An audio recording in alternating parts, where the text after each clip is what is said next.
27 ප්‍රභා සංශ්ලේෂණයේදී මුලින්ම සෑදෙන හරිත ලව තුළ తాවකාලිකව ගබඩා වන සහ ෆ්ලෝයම ඔස්සේ පරිසංක්‍රමණය වන කාබෝහයිඩ්‍රේටමය ඵල පිළිවෙලින්. හරි. ප්‍රභා සංශ්ලේෂණයේ මුලින්ම ග්ලූකෝස් හැදෙනවා. ග්ලූකෝස් කියන්නේ මොනොසැකරයිඩ් වර්ගයක්. මොනොසැකරයිඩ් වර්ගයක්. ඊට පස්සේ ඒක හරිත ලව තුළ පිෂ්ඨයේ හැටියට ගබඩා වෙනවා. ඒ පිෂ්ඨය කියන්නේ පොලිසැකරයිඩ්. හරි. මොනොසැකරයිඩ් සහ පොලිසැකරයිඩ් මේ විදිහට අපි උත්තර දිහා අහගෙන ගියොත් මුලින්ම මොනොසැකරයිඩ් තියෙන උත්තර එකක් තියෙනවා. ආයේ දෙවෙනි එකත් මොනොසැකරයිඩ් තියෙන උත්තර තියෙනවා. ඉතින් මොනොසැකරයිඩ් සහ පොලිසැකරයිඩ් කියන උත්තර තියෙන්නේ එකයි. ඒ දෙවෙනි උත්තරේ. ඉතින් ඒක තමයි උත්තරේ වෙන්න ඕනේ. අපි තවදුරටත් බලන් ගියොත් එහෙම මේ පිෂ්ඨය ඊට පස්සේ ෆ්ලෝයම ඔස්සේ පරිසංක්‍රමණය කරන සුක්‍රෝස් පාඩපත් වෙනවා. ඉතින් සුක්‍රෝස් කියන්නේ ඩයිසැකරයිඩ් වර්ගයක්. එනිසා උත්තරේ 24 2. මෙම පරිපතේ S ස්විචය විවෘත කළ විට 28 වෙනි ප්‍රශ්නය. මේ පරිපතේ S ස්විචය විවෘත කළ විට කියලා අපි ප්‍රශ්නය අහනවා. හරි. මෙතන තියෙන්නේ මේ X සහ Y කියලා ඩයෝඩ් දෙකක්. X සහ Y කියන්නේ ඩයෝඩ් දෙකක්. මෙන්න මේ රූප තියෙනවා. මේ ඩයෝඩේ ධන සහ ඍණ ලකුණු කරලා තියෙනවා. මේ විදුලත් ගාමක බලයේ ධන සහ ඍණ ලකුණු කරලා තියෙනවා. විදුලත් ගාමක බලයේ ධනාග්‍රයට ඩයෝඩේ ධනාග්‍රය සම්බන්ධ කරලා තියෙනවා. හරි. අන්න ඒ වෙලාවට අපි කියනවා පෙරනැඹුරු වෙලා කියලා. මේ ඩයෝඩේ පෙරනැඹුරු වෙලා කියලා. ඩයෝඩේ පෙරනැඹුරු වුණාම පරිපූර්ණ ඩයෝඩයක් නම් ඒක තුලින් කිසිම බාධාවකින් තොරව විදුලිය ගමන් කරනවා. ඒ කියන්නේ මෙන්න මේ අවස්ථාවේදී කිසිම බාධාවකින් තොරව විදුලිය ගමන් කරනවා. මේ වෙලාවේ ඩයෝඩේ ධනාග්‍රයට විදුලත් ගාම වලේ ඍණාග්‍රය සම්බන්ධ කරලා තියෙනවා. මේකට අපි කියනවා ඩයෝඩේ පසු නැඹුරු වෙලා කියලා. මේ ඩයෝඩේ පරිපූර්ණ ඩයෝඩයක් නම් මේක තුලින් කිසිම අවස්ථාවක කරන්ට් එක ගමන් කරන්නේ නැහැ. හරියට නිකන් මෙන්න මේ බ්‍රාන්ච් එක කඩලා දාලා වගේ. කරන්ට් එක ගමන් කරන්නේ නැහැ. හරි. ඔන්න ඔය අදහස ඔළුවේ තියාගෙන අපි යමු මේ රූපෙට. හරි. මෙතන බලන්න මේකේ තියෙන ධනාග්‍රය මේ විදුලත් ගාමක වලේ 6 වෝල්ට් එකේ ධනාග්‍රය. එයා මෙන්න මේ එකේ සම්බන්ධ වෙලා තියෙන මේ Y කියන ඩයෝඩේ ඍණාග්‍රයට සම්බන්ධ වෙලා තියෙනවා. එහෙනම් මෙයා පසු නැඹුරු වෙලා තියෙනවා. පසු නැඹුරු වෙලා නම් මෙන්න මේ B බ්‍රාන්ච් එක හරියට කඩලා වගේ. මෙතනින් කැඩිලා වගේ. හරි. මේ පාලම කැඩලා මෙතනින්. එහෙනම් ධාරාවට යන්න බෑ. B බල්බය දැල වෙනවද නැද්ද? B බල්බය දැල වෙන්නේ නැහැ.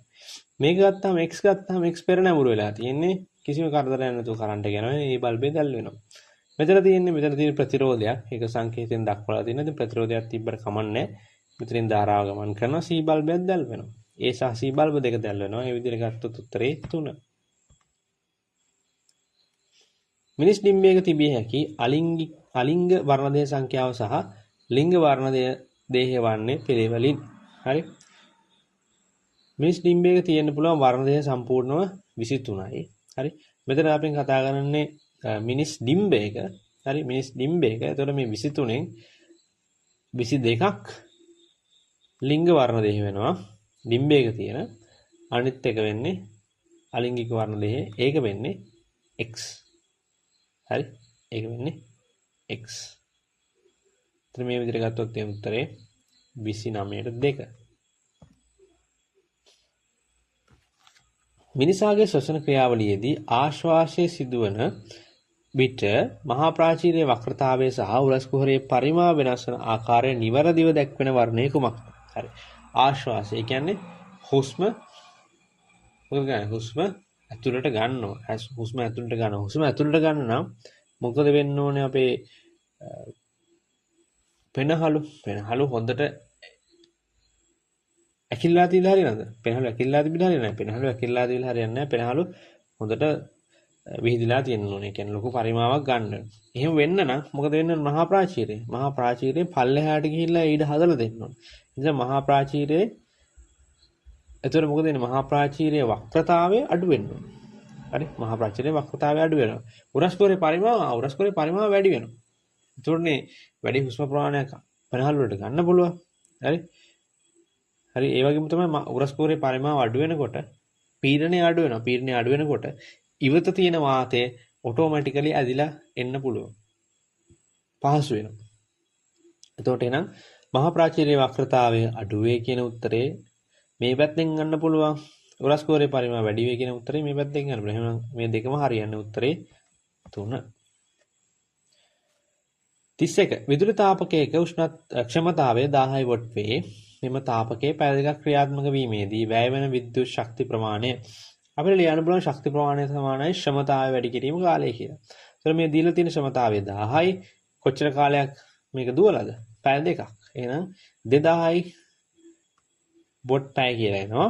ඉතින් මේක මෙතන ඔක්කොම තියෙන කිලෝ කරලා. කිලෝ කරනවා කියන්නේ මේක 1000න් බෙදන්න තියෙන්නේ. මේ 1000න් බෙදන්න තියෙන්නේ. ඒතකොට 2000 1000න් බෙදුවම 2යි. එහෙනම් මේ 1000න් බෙදපු එක අපි සංකේතවත් කරන කිලෝ දානවා. 2යි kWh. උත්තරය 2. යකඩවල කැතෝඩීය ආරක්ෂණය සඳහා භාවිතා කළ හැක්කේ මින් කුමන ලෝහයක්ද? යකඩවල කැතෝඩීය ආරක්ෂණය කියන්නේ යකඩ කැතෝඩයේ වශයෙන්ද යකඩ වලට වඩා සක්‍රීය ලෝහයක් සම්බන්ධ කරලා යකඩ ආරක්ෂා කර ගැනීමේ ක්‍රියාවලිය තමයි මේ යකඩවල කැතෝඩීය ආරක්ෂණය කියලා කියන්නේ. හරි.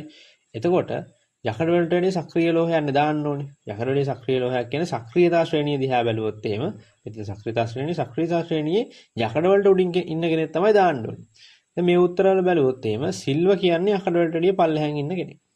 කොපර් කියන්නේ යකඩ වලට වැඩි පල්ලෙහා ඉන්න කෙනෙක්. හරි. ඒතර මේ විදිහට ගත්තොත් එහෙම කවුද යකඩ වලට වැඩි උඩින් ඉන්නේ? සිංක්. හරි. සිංක්. ටිනුත් යකඩ වලට වැඩි පල්ලෙහාන් ඉන්නේ. ඒ නිසා උත්තරේ 4. ස්කන්ධයේ 33 ස්කන්ධයේ එමන රොකට්ටුවක් මත ඉන්ධන දහනය නිසා සිරස්ව ඉහළට ඇතිවන බලය RV. RV. ගුරුත්ව ත්වරණය G නම් රොකට්ටුව ගමන් කරනවා ත්වරණය. හරි. රොකට් එකක් ගමන් කරන ඇත්තටම යාගේ ඉන්ධන දහනය කළා. ඒ ඉන්ධන දහනයෙන් ඇතිවන බලය ඉන්ධන දහනයෙන් පල්ලෙහාට බලයක් ඇති කරනවා. හරි. ඉන්ධන දහනයෙන් පල්ලෙහාට බලයක් ඇති කරලා තමයි රොකට් එකක් ඉහළට යන්නේ.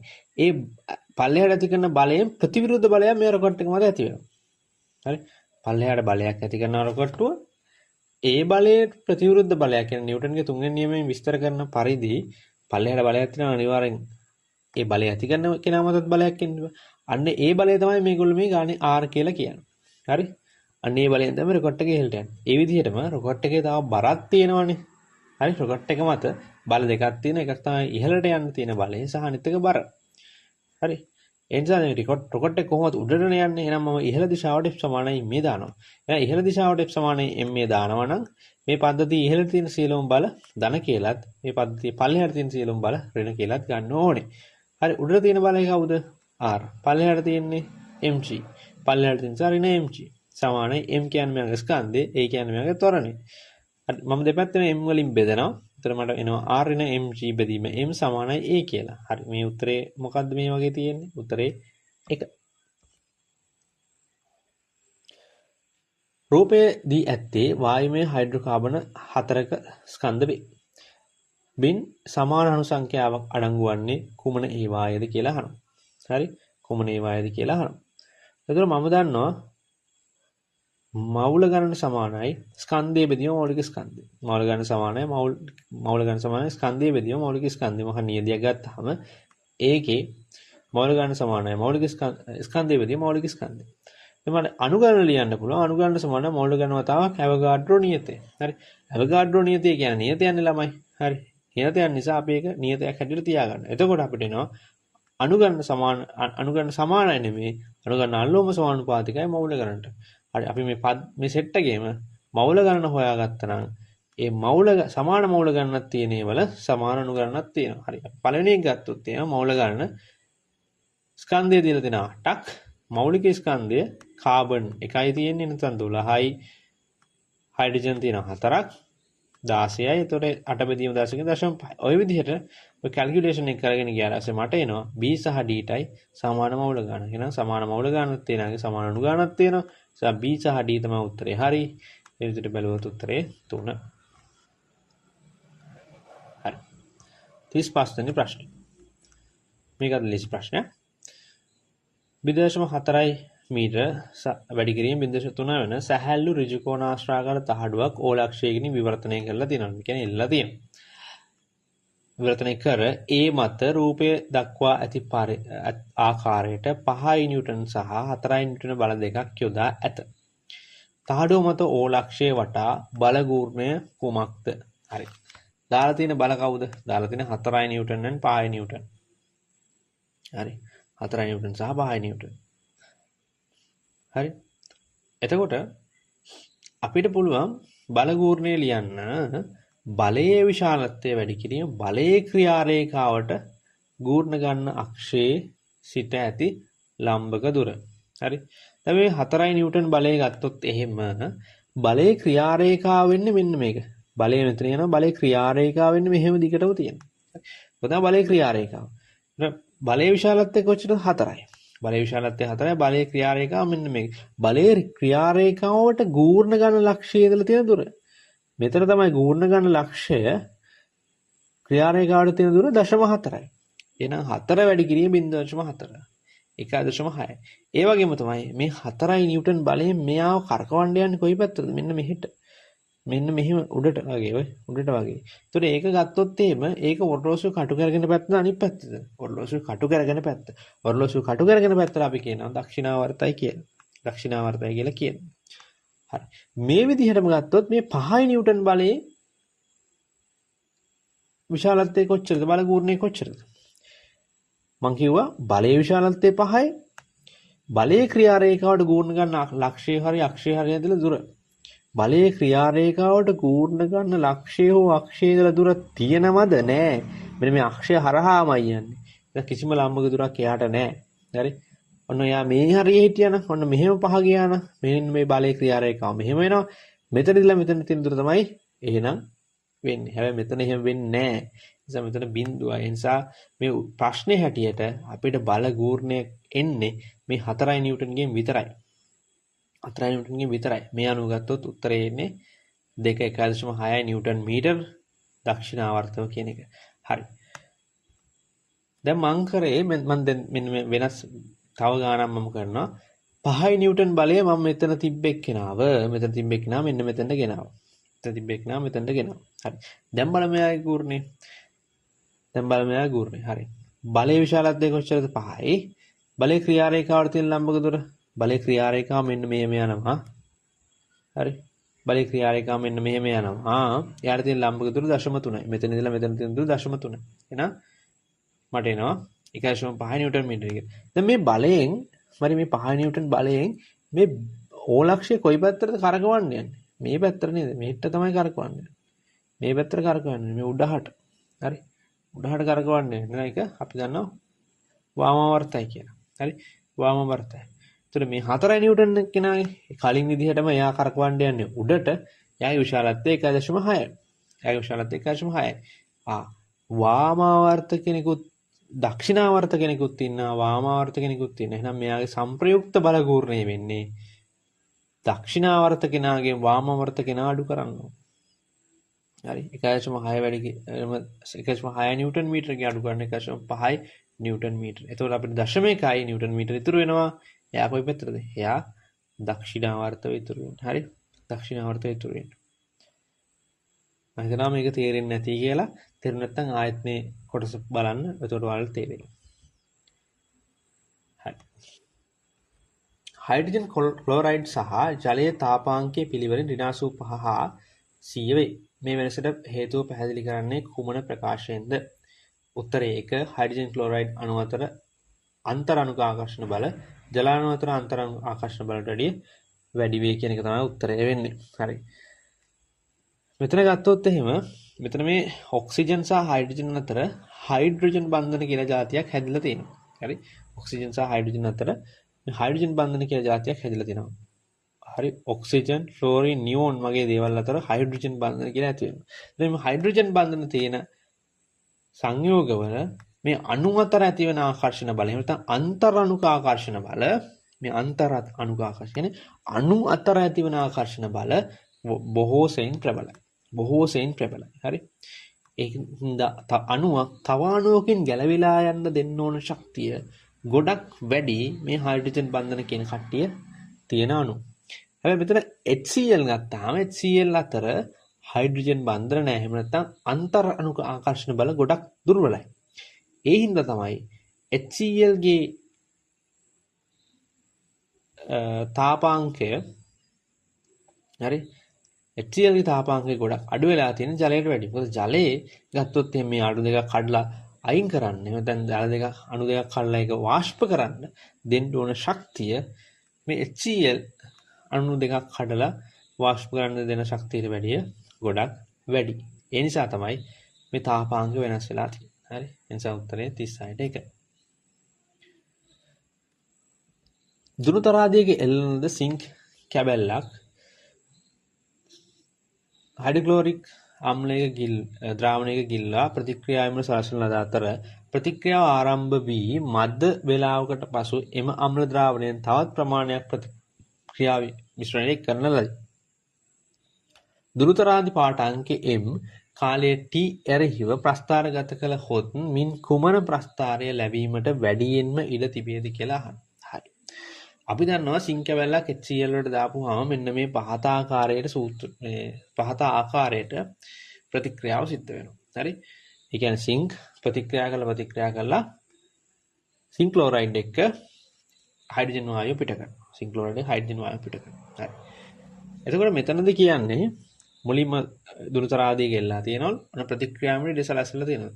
පළවෙනියෙන් ගත්තාම මේ ද්‍රාවණය අස්සේ HCl හොඳට තියෙනවා. හරි HCl මවුල වැඩි ප්‍රමාණයක් තියෙනවා. හරි. හැබැයි මේක දැන් ප්‍රතික්‍රියා කරනෝනේ මේ HCl එක්ක. මේ සිංක් එක ප්‍රතික්‍රියා කරද්දී මේ HCl ඉවර වෙනවා. HCl ඉවර වෙද්දී දැන් හිතන්නකෝ මෙතන HCl මවුල 10ක් තිබ්බා කියලා. හැබැයි ටික වෙලාවක් යනකොට HCl සිංක් එක ප්‍රතික්‍රියා කරලා HCl ප්‍රමාණය අඩු වෙනවා. එතකොට මේ HCl කියන එක මේක ගැටෙන්න දෙන සම්භාව්‍යතාවය ටිකක් අඩුයිනේ. එතකොට මේ ප්‍රතික්‍රියාවේ ශීඝ්‍රතාවය අඩු වෙනවා. ප්‍රතික්‍රියාවේ ශීඝ්‍රතාවය අඩු වෙනවා කියන්නේ M අඩු වෙන්න ප්‍රමාණය අඩු වෙනවා. හරි. M කාලය යන්න චුට්ට තමයි අඩු වෙන්නේ. හරි. එහෙම ගත්තොත් එහෙම මෙතන මේ තුන්වෙනි උත්තරේ කපලා දාන්න පුළුවන්. තුන්වෙනි උත්තරේ කපලා දාන්න පුළුවන් කිසිම ගැටලුවක් නැහැ. ඊට පස්සේ මේකට නැවත HCl දානවලු. නැවත HCl දානකොට ආයෙත් HCl මවුල ගන්න වැඩි වෙනව නේද? HCl මවුල ගන්න වැඩි වෙනවා. ආයෙත් ප්‍රතික්‍රියාව ඉක්මනින් සිද්ධ වෙන්න බලනවා. එහෙනම් සිංක් කැලේ ඉක්මනින් දී වෙන්න බලනවා. හරි. එහෙනම් ආයෙත් කලින් තිබ්බනම් ශීඝ්‍රතාවයක් මෙහෙම දැන් ආයෙත් ශීඝ්‍රතාවය වැඩි වෙලා තියෙනවා. හරි. එහෙනම් මේ උත්තරයට ගැලපෙන්නේ 4 නේද? මේ ප්‍රශ්නේ කියන දේට ගැලපෙන්නේ 4 නේද? හරි. මොකද කලින් තිබ්බ ශීඝ්‍රතාවයක් තිබ්බා කාලයත් එක්ක ඒක අඩු වුණා. මොකද සිංක් අඩු වෙගෙන ගිය නිසා HCl අඩු වෙගෙන ගියා සිංකුත් අඩු වුණා. HCl අඩු වෙගෙන ගිය නිසා M අඩු වීම ශීඝ්‍රතාවය අඩු වුණා. ආයෙත් HCl දැම්මා.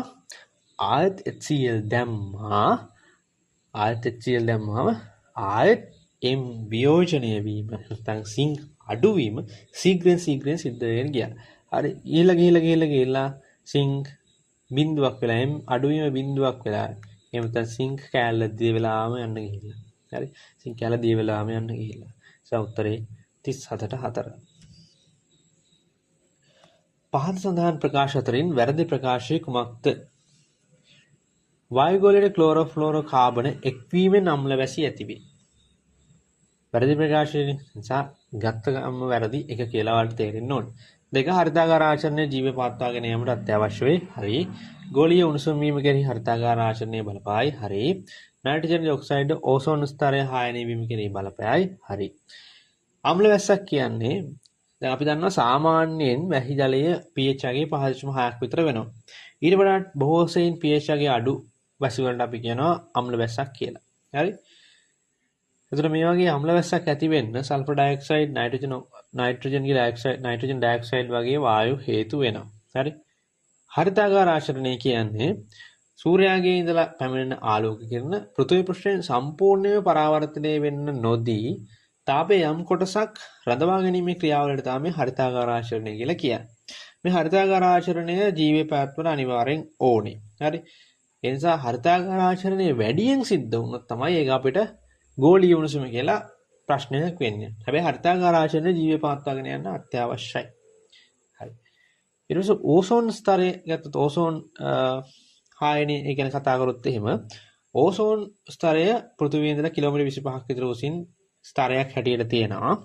සාමාන්‍යයෙන් ඔක්සිජන් වායුව මේ අදෝරක්ත කිරණ අවශෝෂණය කරගෙන ඒගොල්ලෝ ඔක්සිජන් අණු බවට පත් වෙනවා. මේ පළවෙනි සමීකරණය කියන්නේ ඒක. මේ ඔක්සිජන් අණු කියන ඔක්සිජන් පරමාණු බවට පත් වෙනවා. මේ ඔක්සිජන් පරමාණු අතිශය ප්‍රතික්‍රියාශීලී. එයාලා ටක් ගාලා ඔක්සිජන් එක්ක ආයකතු වෙලා ඕසෝන් හදා ගන්නවා. ඊට පස්සේ මේ ඕසෝන් ආයෙත් මේ UV කිරණ එහෙම නැත්නම් අදෝරක්ත කිරණ එක්ක ප්‍රතික්‍රියා කරලා පරමාණුක ඔක්සිජන් සහ ඔක්සිජන් හදනවා. හරි.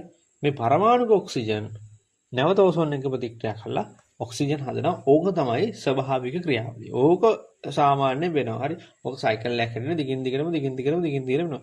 හැබැයි නයිට්‍රජන් ඔක්සයිඩ් වගේ කෙනෙක් හිටියොත් එයා මේ UV ලයිට් එකකින් එහෙම නැත්නම් අදෝරක්ත කිරණයෙන් කරන්න ඕන කාර්යභාරය එයා කරන්න යනවා. හරි. එයා කරොත් වෙන්නේ මේ ස්වභාවික ක්‍රියාවලිය බිඳ වැටිලා මෙන්න මේ වගේ පල්ලෙහා ප්‍රතික්‍රියාවක් වෙලා ඕසෝන් බිඳ වටනවා. හරි. ඕසෝන් බිඳ වටනවා. අතන ඔන්න ඔය වගේ ක්‍රියාවලට අපි කියනවා ඕසෝන් හායනය කියලා. හරි. ඕසෝන් හායනය කියන්නේ ඔන්න ඔය වගේ ස්වභාවික ක්‍රියාවලට පිටින් ඇවිල්ලා ඕසෝන් විනාශ කිරීම. හරි. මේකට උත්තරේ 1. 39. මිනිස් බලපෑම අමු වශයෙන් අමුවන්නේ පහත කුමන ආපදා තත්ත්ව කෙරෙහිද? මිනිස් බලපෑම අමුවන්නේ පහත කුමන ආපදා තත්ත්ව කෙරෙහිද?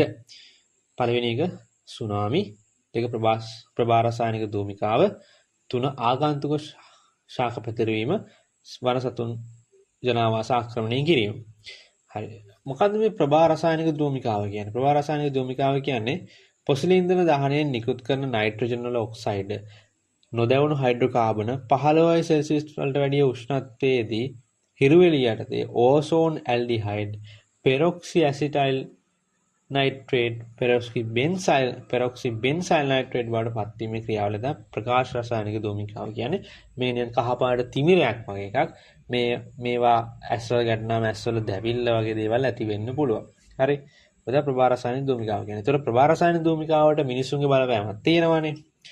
මේකේ මිනිසුන්ගේ බලපෑම ආවම වෙන්නේ සුනාමිය ඇති වෙන්නේ. සාමාන්‍ය සුනාමියක් ඇති වෙන්නේ ඔය මුහුදු පතුලේ භූමිකම්පාවක් ඇති වුණොත් එහෙම නැත්නම් අපි කියනවා අපේ භූ තැටි අතර චලනයක් ඇති වෙච්චාම, ලොකු චලනයක් ඇති වුණාම, ඒ වගේ නැත්නම් මුහුද ඇතුලේ ගිනි කන්දක් පිපුරුවම අන්න ඒ වගේ කාරණා නිසා තමයි මේ සුනාමිය ඇති වෙන්නේ. ඒතර සුනාමිය ඇතිවීම කෙරෙහි මිනිසාගේ බලපෑම බොහෝ සෙයින් අඩුයි.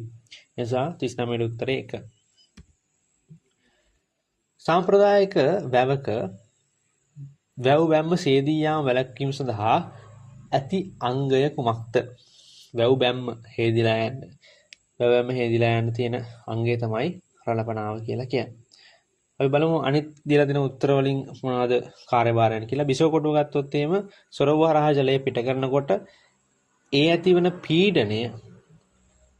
පීඩනයෙන් බිත්තිය මත ඇති කරගෙන ජල පීඩනයෙන් බිත්තිය මත ඇති කරන පීඩනය අඩු කිරීම සඳහා බිසව කොටුව පාවිච්චි කරනවා. පිටවාන කියන්නේ වැවේ අතිරික්ත ජලය ඉවත් කිරීමට පාවිච්චි කරන උපාංගය. මේ කාලේ ගොඩක් වෙලාවට වලට අහන්න ලැබෙන දෙයක් පිටවාන කියන්නේ. වැව් තාවුල්ල කියන්නේ මේක වැව් වටා තියෙන පෝෂක ප්‍රදේශය. ඉතින් මේකේ සරු සාල් ටික අසවලා තියෙනවා. මොකද එහා පැත්තේ ජලය තියෙනවා. ඉතින් ඒ නිසා මෙතන උත්තරේ වෙන්නේ රළපනා උත්තරේ 2. හරි. අපි ප්‍රශ්න 40ම සාකච්ඡා කරා. මම හිතනවා ඔයාලට මේකෙන් යම්කිසි අදහසක් ගන්න පුළුවන් වුණා කියලා සහ නොදන්න දේවල් කීපයක් සාකච්ඡා වුණා කියලා මම හිතනවා. එහෙනම් වීඩියෝ එක අවසන් වෙනකන් හිටියට බොහොම ස්තුතියි.